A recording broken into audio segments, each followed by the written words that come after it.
Uji klinik ini akan kita laksanakan itu pada awal Agustus, ya. Jadi kita menunggu, izin dari komite etik yang akan, rapat besok. Ya, jadi begitu izinnya akan mulai izinnya ada, kita akan langsung, bulan Agustus itu melakukan uji klinis Mhm, terhadap 1.620 subjek. mhm. 1.620 subjek atau sampel begitu di bulan Agustus. Berarti memang ketika vaksin ini Iya, datang dari China begitu dan juga bekerja sama dengan Bio Farma, Bio Farma juga melempar kerjasama dengan Fakultas Kedokteran Universitas Padjadjaran untuk melakukan uji sampel ini begitu? iya. Jadi Bio Farma itu sebetulnya kerjasama dengan kita sudah lama. Mhm, Jadi Fakultas Kedokteran itu telah melakukan 32 kali uji klinis vaksin-vaksin, Bio Farma.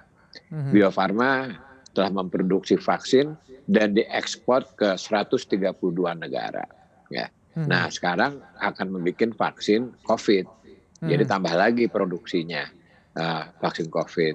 Nah, mhm. untuk uji klinisnya, Bio Farma mempercayakan kepada Fakultas Kedokteran Unpad yang kebetulan, saya yang diminta untuk memimpin uji klinis ini. Mhm. Berarti memang kerjasama Bio Farma dan FK Unpad ini sudah lama terjalin begitu. Berbicara soal sampel yang akan diambil 1.620 orang relawan nantinya yang akan tentunya dilibatkan dalam hal untuk pengujian ini. Bagaimana proses pengambilan sampling ini terhadap 1.620 orang ini? Apakah secara random sampling atau seperti apa? Oh enggak, kita udah mempunyai, center-center uji klinis, ya.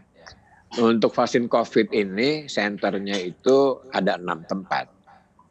Pertama di Fakultas Kedokteran Unpad, kedua di Unpadnya sendiri, ya kalau di Fakultas Kedokteran Unpad itu Jalan Ekman, kalau di Unpadnya itu Jalan Dipati Ukur, kemudian 4 puskesmas yang udah biasa melakukan uji klinis, vaksin. Sebagai tambahan, Unpad ini telah melakukan kerjasama dengan kita 32 uji klinis, ya, dan sehingga kita udah mempunyai center-center di mana kita melakukan uji klinis. Mhm. Oke, Itu 1.620 orang tambahan ini ya. bagaimana pemilihannya, Prof? Apakah nantinya dari mahasiswa atau mungkin, orang biasa atau orang yang sudah terpapar COVID-19 atau seperti apa?